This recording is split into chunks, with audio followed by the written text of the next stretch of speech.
আসসালামু আলাইকুম প্রিয় শিক্ষার্থীরা, কেমন আছো? আলহামদুলিল্লাহ স্যার। আলহামদুলিল্লাহ স্যার, ভালো ভালো স্যার। আলহামদুলিল্লাহ স্যার ভালো।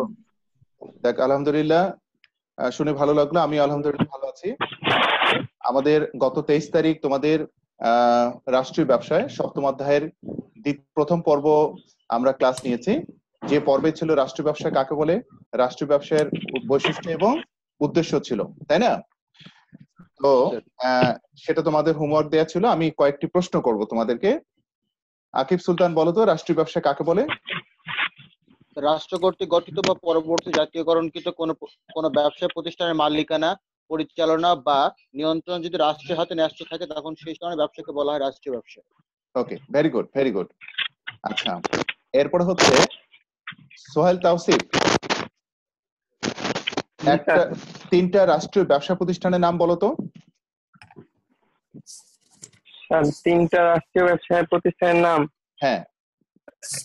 আচ্ছা স্যার, যে ব্যবসা প্রতিষ্ঠানের মালিক হলো সরকার। মালিক সরকার স্যার। স্যার একটা তো অনেক তোমার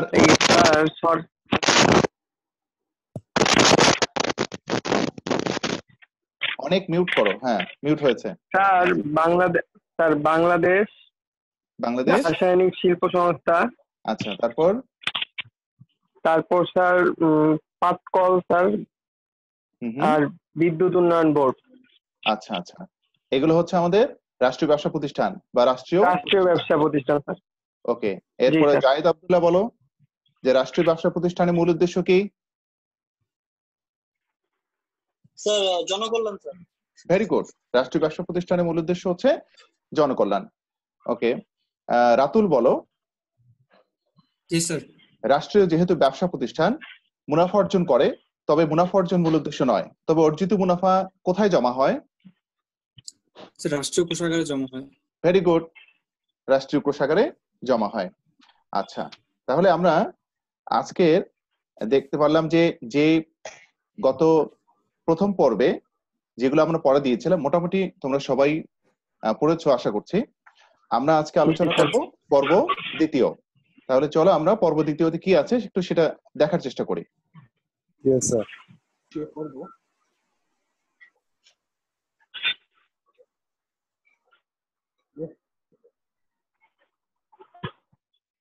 আজকে আলোচনা হবে ওয়াসা, বিপিসি, বিআর।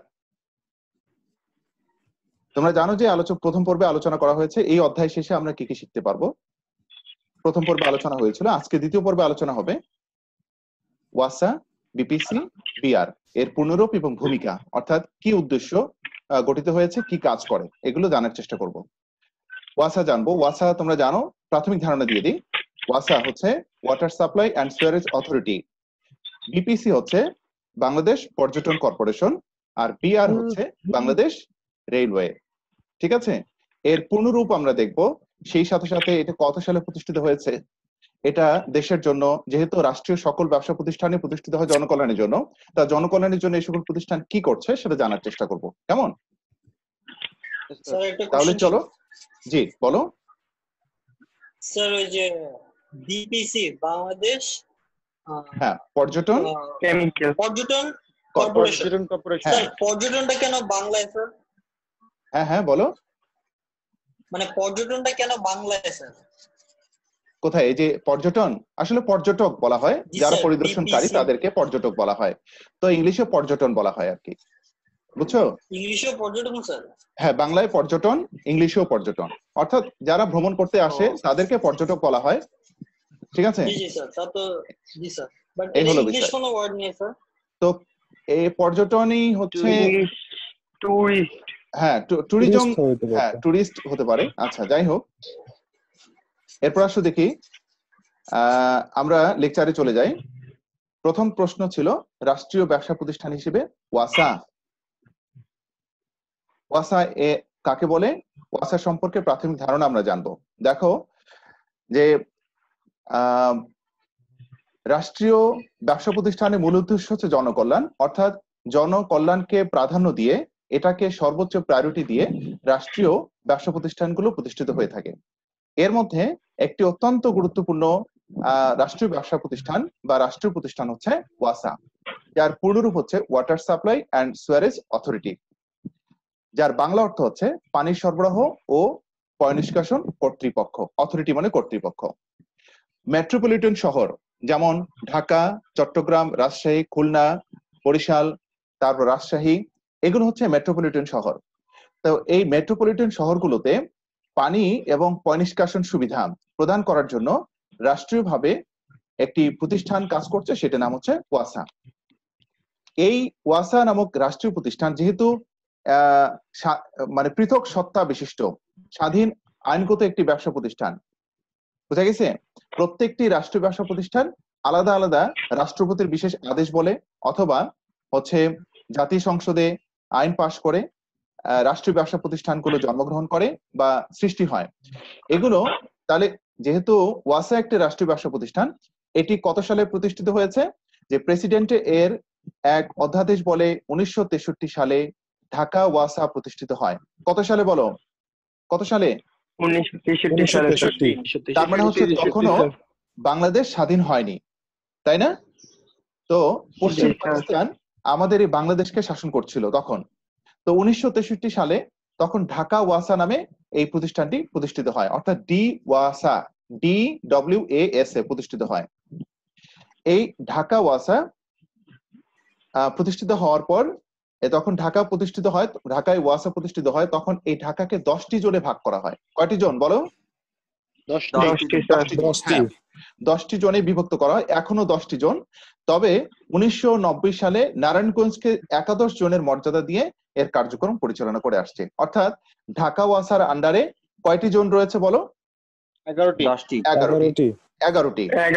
হ্যাঁ, ঢাকা মেট্রোপলিটন শহরে 10টি জোন, ঢাকা মেট্রোপলিটন শহরে 10টি জোন, কিন্তু নারায়ণগঞ্জ যেহেতু ঢাকা মেট্রোপলিটনের আন্ডারে নয়, কিন্তু নারায়ণগঞ্জকে ঢাকা ওয়াসার অন্তর্ভুক্ত করে একে একাদশ জোনের মর্যাদা দেওয়া হয়। তার মানে হচ্ছে ঢাকা ওয়াসার আন্ডারে কয়টি জোন রয়েছে বলো? 11টি। তাহলে কত সালে প্রতিষ্ঠিত হয়েছে ঢাকা ওয়াসা? 1963 সালে। এরপরে নারায়ণগঞ্জকে কত সালে একাদশ জনের মর্যাদা দেওয়া হয়? 1990 সালে। ওয়াসা এর পুনরূপ কি? ওয়াসা এর পুনরূপ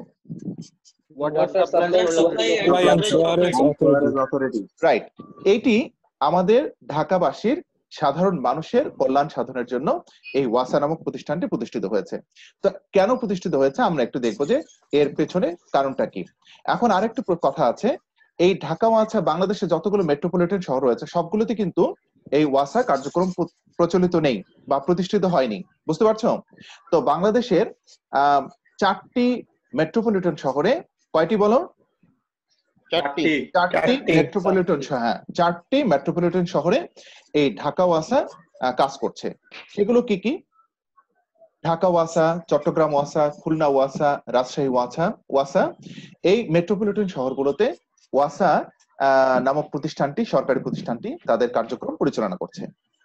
এটি স্থানীয় সরকার উন্নয়ন এবং সমবায় মন্ত্রণালয়ের অধীন আমাদের ঢাকা ওয়াসা বা ওয়াসা নামক প্রতিষ্ঠানটি পরিচালিত হয়ে থাকে। কোন কোন ওয়াসা আছে বলো দেখি? ঢাকা ওয়াসা, চট্টগ্রাম ওয়াসা, খুলনা ওয়াসা, রাজশাহী ওয়াসা। রাইট, হ্যাঁ। তাহলে এই 4টা মেট্রোপলিটন শহরে আমাদের ওয়াসা নামক রাষ্ট্রীয় প্রতিষ্ঠানটি তাদের কার্যক্রম পরিচালনা করে আসছে। আমরা এখন দেখব যে এই ওয়াসা মেট্রোপলিটন শহরগুলোতে কি কি কাজ করে। তোমরা জানো যে যখন ঢাকা শহরে আলাদা করে নলকূপ বসানোর সুযোগ একেবারেই কম, তবে ঢাকা শহরে মানুষজন যে পানি ব্যবহার করে সবগুলোই ভূগর্ভস্থ পানি। এরপর আসলে দেখি এই মেট্রোপলিটন এলাকায় অবস্থিত বাসাবাড়ি যেগুলো রয়েছে এবং শিল্প বাণিজ্যিক প্রতিষ্ঠান যেগুলো রয়েছে, এই প্রতিষ্ঠানগুলোতে প্রয়োজনীয় মানে পানি এবং পয়ঃনিষ্কাশন সুবিধা প্রদান করবার জন্য প্রয়োজনীয় পরিচালনা, উন্নয়ন এবং সংরক্ষণ করা সংক্রান্ত কাজগুলো করে থাকে। নাম্বার 1 কোথায় বলো দেখি? মেট্রোপলিটন শহরে নাকি গ্রামে? মেট্রোপলিটন শহরে। হ্যাঁ, কোন কোন মেট্রোপলিটন শহরে? দুর্জয় বলো। রাইট, এই 4টি শহরে। তো এই 4টি শহরে পানি এবং অন্যান্য পয়ঃনিষ্কাশন সুবিধা প্রদান করার জন্য এখানে বাসাবাড়ি আছে, শিল্প প্রতিষ্ঠান আছে, বাণিজ্যিক প্রতিষ্ঠান আছে, এগুলোতে প্রয়োজনীয় অবকাঠামো নির্মাণ করে। তো অবকাঠামো নির্মাণ বলতে কি বোঝায়? রাস্তা করে প্রয়োজনীয় বড় ক্যানেল তৈরি করা, বড় সুয়ারেজ লাইন তৈরি করা, পানির পাইপ বসানো, মাঝে মাঝে এগুলো সংস্কার করা, ইত্যাদি কাজগুলো হচ্ছে অবকাঠামো নির্মাণ সংক্রান্ত কাজ এবং পরিচালন উন্নয়ন সংরক্ষণ করা। এরপর আসছে দিকে পয় প্রণালী মাধ্যমে গৃহস্থলী ময়লা ও শিল্প বাণিজ্যের তরল বর্জ্য সরানোর উদ্দেশ্যে প্রয়োজনীয় অবকাঠামো নির্মাণ, পরিচালন, উন্নয়ন, সংরক্ষণ, তত্ত্বাবধান করা। এগুলো সবাই তোমরা জানো। জলাবদ্ধতা দূর করার উদ্দেশ্যে ড্রেনেজ ব্যবস্থার উন্নয়নের লক্ষ্যে অবকাঠামো নির্মাণ, পরিচালনা, উন্নয়ন, সংরক্ষণ করা। আমাদের যখন বর্ষাকাল আসে তখন দেখবে যে ঢাকা শহরের অনেক স্থানে প্রায় হাঁটু পানি ইভেন কোমর পানি পর্যন্ত হয়ে যায়। আবার আমরা দেখি ঘন্টাখানিক পরে সে পানি নেমে যায়। এই নেমে যাওয়ার প্রয়োজনীয় ব্যবস্থা করে দেয় কিন্তু আমাদের এই ওয়াসা। যদি ওয়াসা এই কাজগুলো না করতো তাহলে আমাদের বর্ষাকালে ঢাকা শহরে সপ্তাহ দিনের পর দিন অতিবাহিত করতে হতো ঘর থেকে বের হওয়ার কোনো সুযোগ ছিল না। তার মানে আমাদের ওয়াসা নামক এই প্রতিষ্ঠানটি 4টি মেট্রোপলিটন শহরে নারায়ণগঞ্জ সহ অত্যন্ত গুরুত্বপূর্ণ ভূমিকা রাখছে। কারণ হচ্ছে ঢাকায় তোমরা জানো প্রায় 2 কোটি লোক বসবাস করে, সুতরাং এই 2 কোটি লোকের বসবাস উপযোগী করার জন্য ওয়াসা অত্যন্ত গুরুত্বপূর্ণ একটি ভূমিকা রাখে। দেন আমরা একটু জানার চেষ্টা করব হচ্ছে রাষ্ট্রীয় ব্যবসা প্রতিষ্ঠান হিসেবে বিপিসি। বলো দেখি বিপিসি মানে কি?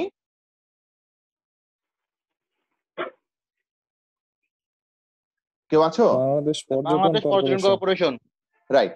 আচ্ছা, তার আগে একটু আমি ইয়াতে চলে যাচ্ছি। বলো স্যার। আরেকটা আছে বিপিসি, বাংলাদেশ পোস্ট অফিস। না না না না, বিপিও। বিপিও ওটা হচ্ছে বিপিও। হ্যাঁ, বিপিও। আচ্ছা, বিপিসি বাংলাদেশ পর্যটন কর্পোরেশন জানার আগে আমরা একটু ওয়াসা নিয়ে কারো কোনো প্রশ্ন আছে?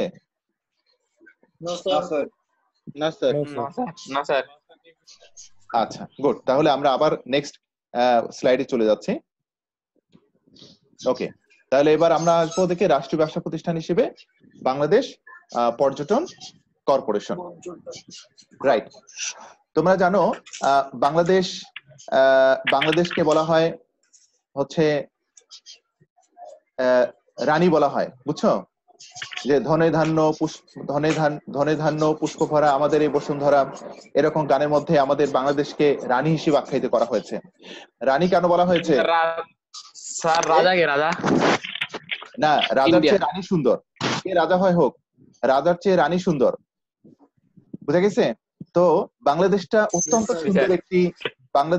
অত্যন্ত সুন্দর একটি দক্ষিণ পূর্ব এশিয়ার একটি দেশ। এই দেশের হচ্ছে ঘুরে বেড়ানোর মতো অনেক জায়গা রয়েছে যেখানে গেলে একজন মানুষ তার হচ্ছে প্রফুল্ল বোধ করবে, হচ্ছে মনের মধ্যে একটা শান্তি পাবে। তো এই বাংলাদেশের অনেক স্থানে পর্যটন এরিয়া তৈরি করা হয়েছে। সেই পর্যটন খাতকে উন্নয়নের জন্য বা পর্যটন এই শিল্পটাকে উন্নয়নের জন্য সরকারি একটি প্রতিষ্ঠান রয়েছে। সেই প্রতিষ্ঠানটি হচ্ছে বিপিসি। এখানে বিপিও লেখা হয়েছে ভুল করে। বিপিসি মানে বাংলাদেশ পর্যটন কর্পোরেশন। ঠিক আছে? ওকে, এটা হচ্ছে বিপিসি। রাইট।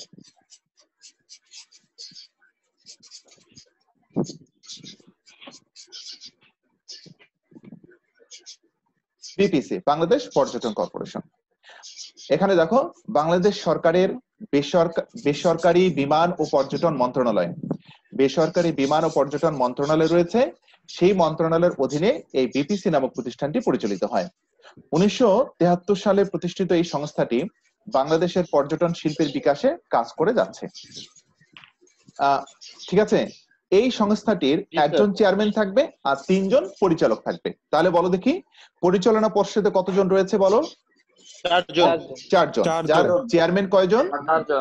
1 জন। আর সার্বক্ষণিক পরিচালক আছে কতজন? 3 জন। এই 4 জন মিলে এই বিপিসি নামক টোটাল 4 জন মিলে বিপিসি নামক এই প্রতিষ্ঠানটি অপারেট করছে। এরা কি করে? দেশের সকল পর্যটন এলাকায় এই বিপিসি নামক সংস্থাটি নিজস্ব হোটেল মোটেল পরিচালনা করছে। তোমরা যদি যত পর্যটন এরিয়া রয়েছে কোথায় কোথায় আছে আমরা যদি এক বাক্যে বলি তাহলে আমাদের প্রথমেই নাম আসে কক্সবাজার, রাঙ্গামাটি, বান্দরবান, তাই না? খাগড়াছড়ি, এই 3টে আসে, 4টা আসে। তারপর আসে Kuakata, Saint Martin, Sylhet. Saint Martin তো কক্সবাজারে, তাই না? সিলেট, বগুড়া, রাজশাহী, দিনাজপুর, বগুড়া, কুমিল্লা। অঞ্চলগুলো, এই অঞ্চলগুলোতে অনেক পর্যটন, মানে এই অঞ্চলগুলো হচ্ছে পর্যটন এরিয়া। এই এলাকাগুলোতে এই বিপিসি নামক প্রতিষ্ঠানটি নিজস্ব হোটেল মোটেল স্থাপন করে ব্যবসা কার্যক্রম পরিচালনা করছে। কারণ কি? কারণ হচ্ছে বিদেশি যারা পর্যটক রয়েছে, বাংলাদেশের মানুষ যারা বিভিন্ন স্থান থেকে এই অঞ্চলগুলোতে ঘুরতে যায়, তাদেরকে আকৃষ্ট করবার জন্য আমাদের এই বিপিসি কাজ করে, নিজস্ব হোটেল মোটেল পরিচালনা করছে। তো নিজস্ব হোটেল মোটেল কতগুলো আছে সেটা জানা দরকার, তাই না? মোতাসিম কি বলো? হ্যাঁ, আমরা এখন দেখবো যে কতগুলো হোটেল মোটেল পরিচালনা করছে। দেখো যে এই পর্যটন খাতকে সমৃদ্ধি করবার জন্য, পর্যটন এগিয়ে নেওয়ার জন্য এই কর্পোরেশনের আন্ডারে, অর্থাৎ বাংলাদেশ পর্যটন কর্পোরেশনের আন্ডারে এনটিও নামক একটি আলাদা একটি সংগঠন গড়ে তোলা হয়েছে। কি বলো দেখি, কি সংক্ষেপে কি বলা হয়? এনটিও। এর পুরো মিনিং মুখস্থ রাখতে হবে। এনটিও, এনজিও নয় আবার, এনটিও, ন্যাশনাল ট্যুরিজম অর্গানাইজেশন। কি বলো দেখি এনটিওর পুরো meaning? National tourism organization. Right. এই ন্যাশনাল ট্যুরিজম অর্গানাইজেশনের আন্ডারে 44টি বাণিজ্যিক ইউনিট পরিচালনা করছে। কয়টি? 44টি। এর মধ্যে 15টি হোটেল মোটেল, ওই পর্যটন এরিয়াগুলোতে 15টি হোটেল মোটেল, 19টি রেস্টুরেন্ট, 6টি শুল্কমুক্ত দোকান, 4টি পিকনিক স্পট। কয়টি পিকনিক স্পট আছে বলো? 4টি। হোটেল মোটেল আছে কয়টা সরকারি? 15টি। রেস্টুরেন্ট আছে কয়টা? 19টি। আর শুল্কমুক্ত দোকান আছে কয়টা? 6টা। এই টোটাল যোগ করলে আমরা 44টি বাণিজ্যিক ইউনিট। এরা বাণিজ্যিক উদ্দেশ্যে এই ইউনিট গুলো পরিচালনা করছে। কারণ কি? এগুলো স্থাপন করার পেছনে কি কারণ রয়েছে? বাংলাদেশকে একটা উন্নত মানের পর্যটন এলাকা হিসেবে বিশ্বের সামনে তুলে ধরা। কারণ হচ্ছে তুমি ধরো এক জায়গায় থাকতে যাবে, একটা জায়গায় তোমরা থাকতে যাবে, তো থাকতে গেলে সেখানে যদি দিনে গিয়ে তো দিনে আসা যায় না, সেখানে যদি থাকার সুব্যবস্থা থাকে তাহলে তুমি সেখানে যাওয়ার আগ্রহ পোষণ করবে। সেই চিন্তা মাথায় রেখে বাংলাদেশকে একটি উন্নত মানের পর্যটন এলাকা হিসেবে বিশ্বের সামনে তুলে ধরা, বাংলাদেশে পর্যটন অবকাঠামো গড়ে তোলা। অবকাঠামো বলতে গ্যাস পানি বিদ্যুতের ব্যবস্থা করা, প্রয়োজনীয় হোটেল মোটেল রেস্টুরেন্ট ইত্যাদি স্থাপন করা, সেগুলো তো করেছে। কয়টা আছে বলো তো দেখি? হোটেল মোটেল 15টা, রেস্টুরেন্ট 19টা। হ্যাঁ, এরকম প্রায় 44টি বাণিজ্যিক প্রতিষ্ঠান রয়েছে। জনগণের অবকাঠামো বলতে রাস্তাঘাটও বোঝায়। এখন পর্যটকদেরকে নিয়ে যেতে হবে অথবা যাওয়ার সুব্যবস্থা করে দিতে হবে, তার জন্য রাস্তাঘাট তৈরি করতে হবে, বিদ্যুতের ব্যবস্থা করে দেয় ইত্যাদি। জনগণের মধ্যে পর্যটনের আগ্রহ ও সচেতনতা সৃষ্টি করা, দেশের পর্যটন ব্যবসার উন্নতি সাধন প্রসার এগিয়ে যেতে সহায়তা করা, যোগ্য কর্মী বাহিনী গড়ে তোলার লক্ষ্যে প্রশিক্ষণের ব্যবস্থা করা। এই কাজগুলো করবার জন্য আমাদের হচ্ছে বাংলাদেশ পর্যটন কর্পোরেশনের নামক প্রতিষ্ঠানটি প্রতিষ্ঠিত হয়েছে এবং এই কাজগুলো করে যাচ্ছে। কেউ কি নোট করে নিচ্ছ? জি স্যার। হ্যাঁ বলো। এই যে হ্যাঁ, ছোট্ট করে লিখে নাও, 1 মিনিটের মধ্যে শেষ করবে লিখে।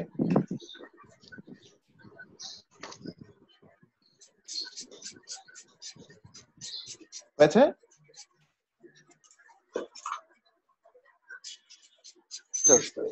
ওকে, তাহলে এবার বলো, এই বিপিসি থেকে কারো কোনো প্রশ্ন আছে? ওকে, বিপিসি থেকে কারো কোনো প্রশ্ন নেই, তাহলে আমরা কি পরের পয়েন্টে চলে যাই? ওকে, পরের পয়েন্টে চলে যাই, আমাদের সময় অল্প আছে। স্যার একটা কোশ্চেন ছিল। জি বলো। স্যার বিপিসি স্যার কোন মন্ত্রণালয় দ্বারা স্যার অন্তর্ভুক্ত? স্যার কোন মন্ত্রণালয়ের? এই দেখো হচ্ছে বেসরকারি বিমান পর্যটন, বেসরকারি বিমান ও পর্যটন হচ্ছে মন্ত্রণালয়। হ্যাঁ, বেসরকারি বিমান ও পর্যটন মন্ত্রণালয় আছে কিনা? বেসরকারি বিমান ও পর্যটন মন্ত্রণালয়। এই যে বাংলাদেশ সরকারের বেসরকারি বিমান ও পর্যটন মন্ত্রণালয়ের অধীন এই বিপিসি পরিচালিত হচ্ছে। তোমরা কি দেখতে পাচ্ছ?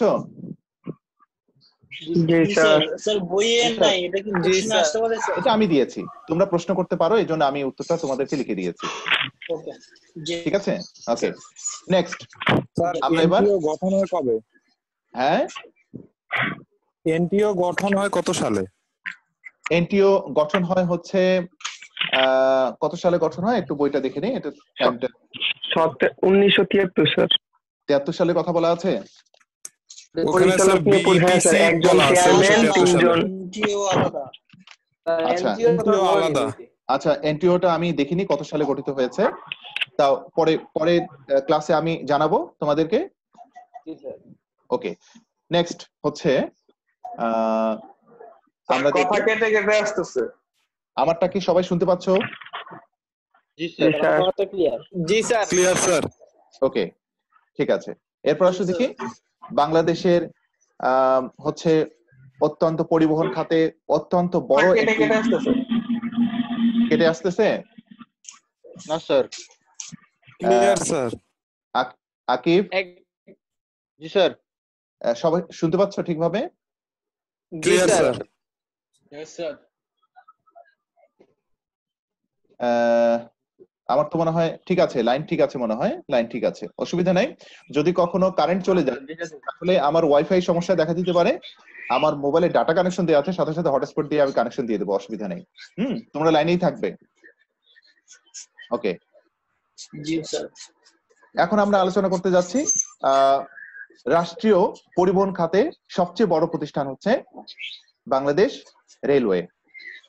ঠিক আছে, বাংলাদেশ রেলওয়েটা আমরা একটু দেখবো যে সরকারি মালিকানায় ও পরিচালনায় দেশের প্রধান পরিবহন সংস্থা হচ্ছে রেলওয়ে। তোমরা জানো পরিবহনের ক্ষেত্রে আমাদের সড়কপথ, রেলপথ, জলপথ অনেক আছে। এর মধ্যে রেলপথের কথা বলা হয়েছে। রেলপথটা হচ্ছে বাংলাদেশ সরকারের সবচেয়ে বড়, কারণ হচ্ছে বাংলাদেশ সরকারের বিমান আছে, বাংলাদেশ সরকারের হচ্ছে সড়ক পথে বিআরটিসি আছে, বাংলাদেশ সরকারের রেলপথ আছে। তো বলছে যে সবচেয়ে বড় আমাদের আর 10 মিনিট আছে, সবচেয়ে বড় পরিবহন সংস্থা হচ্ছে রেলওয়ে। এর সদর দপ্তর কোথায় অবস্থিত বলো তো দেখি? ঢাকায়। ঢাকায়। হ্যাঁ, প্রশ্ন করি, বাংলাদেশ রেলওয়ের সদর দপ্তর কোথায়? ঢাকায়। ঢাকায়। এখন ঢাকায়। হ্যাঁ, এই বাংলাদেশ রেলওয়েকে দুটি জোনে ভাগ করা হয়েছে। একটা হচ্ছে পশ্চিম অঞ্চল, আর একটা হচ্ছে পূর্ব অঞ্চল। পূর্ব অঞ্চলে চিটাগংকে ধরা হয়, আর পশ্চিম অঞ্চলকে রাজশাহীকে ধরা হয়। বুঝতে পারছো? জি স্যার। কয়টি অঞ্চল বলো দেখি, কয়টি অঞ্চল? দুইটি। কি কি অঞ্চল? পূর্বাঞ্চল ও পশ্চিমাঞ্চল। রাইট। পশ্চিম অঞ্চলকে কোনটা ধরা হয়? পশ্চিম অঞ্চল। রাজশাহী। আর পূর্ব অঞ্চল চট্টগ্রাম। চট্টগ্রাম। রাইট। এই দুই অঞ্চলের সদর দপ্তর অর্থাৎ বাংলাদেশ রেলওয়ে সদর দপ্তর হচ্ছে ঢাকায়। ওকে, এখন বাংলাদেশে দুই ধরনের রেলপথ রয়েছে। কয় ধরনের রেলপথ রয়েছে? দুই ধরনের। কি? একটা ব্রড গেজ আর একটা হচ্ছে মিটার গেজ। স্যার ডুয়েল গেজও তো আছে। হ্যাঁ, ডুয়েল গেজও আছে। ডুয়েল গেজ হচ্ছে ডুয়েল গেজে ব্রড গেজ মিটার গেজ দুটাই হয়। বুঝতে পারছো? Yes sir. হ্যাঁ, অর্থাৎ একই রাস্তা দিয়ে তুমি ব্রড গেজের আছে, রেল পথ বসানো আছে, মিটার গেজের রেল পথ বসানো আছে। এটা হচ্ছে তোমার কি? Dual gauge. Dual gauge. হ্যাঁ, আর দুটো মানে কি sir? Broad gauge, metre gauge? Broad gauge মানে হচ্ছে যে একটু প্রশস্ত, একটা হচ্ছে দেখবে যে মিটারের দিক থেকে একটু প্রস্থটা বেশি ওটা। ঠিক আছে, যেমন রাজশাহী ট্রেন গুলো, হ্যাঁ প্রস্থ কম। হ্যাঁ, এটা হলো বিষয়। তো বাংলাদেশ রেলওয়ে প্রায় আমাদের ব্রিটিশ শাসনামল থেকে বাংলাদেশে রেলপথ চালু রয়েছে। প্রতিষ্ঠিত হয়েছে বাংলাদেশে অর্থাৎ দক্ষিণ পূর্ব এশিয়ায় 1862 সালে। কত সালে? 1862। আচ্ছা, যার ফ্যানটা একটু সমস্যা করছে সেই ফ্যানটা অফ করো, অথবা সে মিউট হয়ে যাও। এই রেলপথ কি কি করে আমাদের, যেহেতু রাষ্ট্রীয় ব্যবসা প্রতিষ্ঠান, কি কি করে থাকে দেখো। সারা দেশে রেলপথ ও রেল স্টেশন অবকাঠামো গড়ে তোলা। সারা দেশে রেলপথ ও রেল স্টেশন অবকাঠামো গড়ে তোলা কি ঠিক আছে? তো যেমন করতেছে আমাদের দক্ষিণ অঞ্চলের সাথে যোগাযোগ রাখার জন্য পদ্মা সেতু নির্মাণ হচ্ছে এবং সেখানে রেলপথ বসানো হচ্ছে। ঠিক কিনা বলো তো দেখি? জি স্যার। রাইট, এটা অবকাঠামোর মধ্যে পড়ে। এরপর হচ্ছে নিরাপদ, এর সাথে আবার যখন দক্ষিণ অঞ্চলের সাথে সংযোগ হবে তখন যেখানে যেখানে স্টেশন হবে সেখানে একটা স্টেশন গড়ে তুলতে হবে, ভবন তৈরি করতে হবে, লোকবল নিয়োগ করতে হবে, ইত্যাদি কাজগুলো আমাদের বাংলাদেশ রেলওয়ে করে থাকে। নিরাপদ, গতিসম্পন্ন, দক্ষ ট্রেন চালনা নিশ্চিত করা। একটা সময় ছিল এই যে আন্তনগর ট্রেন, ইন্টারসিটি কোনো ট্রেন ছিল না। হ্যাঁ, একসময় কয়লা দিয়ে চলতো, এখন হচ্ছে ইন্টারসিটি তৈরি হয়, অর্থাৎ আন্তনগর ট্রেন চলে। তারপরে বাংলাদেশ সরকারের পরিকল্পনা আছে আমাদের বুলেট ট্রেন চালু করার। তার মানে হচ্ছে বাংলাদেশ রেলওয়েকে কিভাবে আরো নিরাপদ, গতিসম্পন্ন, দক্ষ ট্রেন ব্যবস্থা নিশ্চিত করা যায় তার ব্যবস্থা করে থাকে। এরপর হচ্ছে সিগন্যালিং, ইন্টারলকিং, টেলিকম ব্যবস্থা পরিচালনা আধুনিকায়ন করে থাকে। কম সময়ে কম খরচে আধুনিক রেল সেবার ব্যবস্থা করা। হ্যাঁ, আমরা রেলপথে অল্প খরচেই নিরাপদে আমরা আমাদের বাড়িতে যাওয়া আসা করতে পারি অথবা আমাদের গন্তব্যস্থলে যেতে পারি। কার প্রশ্ন আছে এখানে? না স্যার। না স্যার। No sir. সবাই ভিডিও অন করো যতটা সম্ভব। হ্যাঁ, ওকে, সবাইকে দেখা যাচ্ছে? তার মানে হচ্ছে সবাই কি নোট ডাউন করে নিচ্ছ বা শুনছো তো? Yes sir. মনে রাখবে আজকে যা হচ্ছে, আজকে যা পড়াচ্ছি তা আগামী দিন ধরে তারপরে নেক্সট ক্লাসে চলে যাব। ওকে, নেক্সট হচ্ছে এরপরে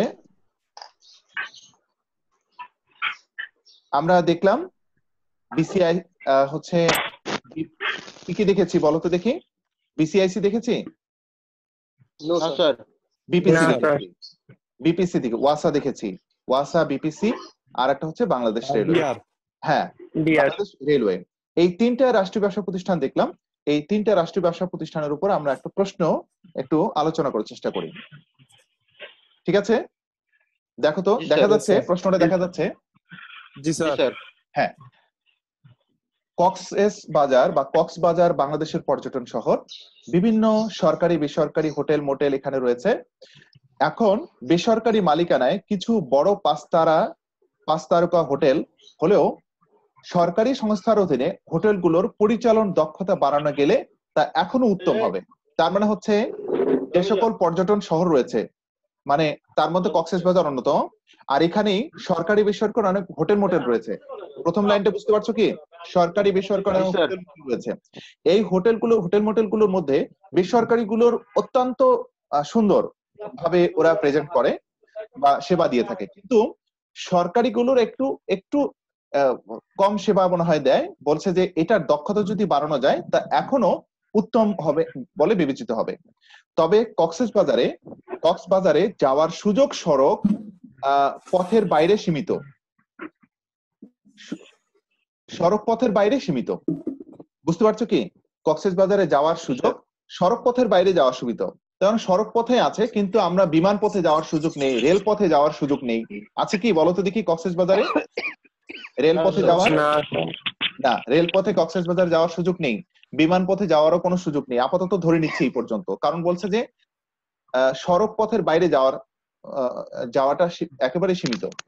সাধারণ পর্যটকদের সুবিধার কথা বিবেচনা করে একচেটিয়া ভাবে পরিচালিত সরকারের গণপরিবহন সংস্থার সুযোগ চট্টগ্রাম থেকে কক্সবাজার পর্যন্ত সম্প্রসারিত করা গেলে তা দেশের এই পর্যটন শহরকে আরো সমৃদ্ধি দান করতে পারত। এখন আসো দেখি, সময় কম সেজন্য আমরা ছোট্ট করে উত্তর দেখবো। ওয়াসাইয়ের পুনরূপ রাষ্ট্রীয় ব্যবসার মূল উদ্দেশ্য জনকল্যাণ ব্যাখ্যা করতে হবে। উদ্দীপকের হোটেল মোটেল গুলো কোন সংস্থার অধীন? বলো তো দেখি, উদ্দীপকের হোটেল মোটেল গুলো? BPC sir. বিপিসি, বাংলাদেশ পর্যটন কর্পোরেশন। রাইট, বাংলাদেশ পর্যটন কর্পোরেশন এই সংস্থার অধীন। তারপরে বাংলাদেশ পর্যটন কর্পোরেশন কাকে বলে পুরো শব্দ লিখবে, পুরো লিখবে, এক্সপ্লেনেশনটা লিখবে, এটি কি ভূমিকা রাখে উদ্দীপকে সেটা করছে কিনা।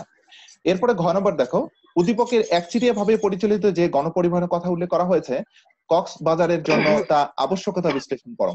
কোনটার কথা বলা হয়েছে বলতে দেখি? সাধারণ পর্যটকদের সুবিধার কথা বিবেচনা করে একচেটিয়া ভাবে পরিচালিত সরকারের গণপরিবহন সংস্থার সুযোগ চট্টগ্রাম থেকে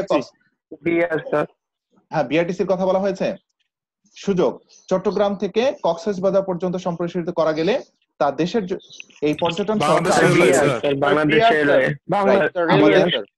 দেখো চিটাগং পর্যন্ত আমাদের রেল যোগাযোগ আছে, চিটাগং পর্যন্ত রেল যোগাযোগ আছে।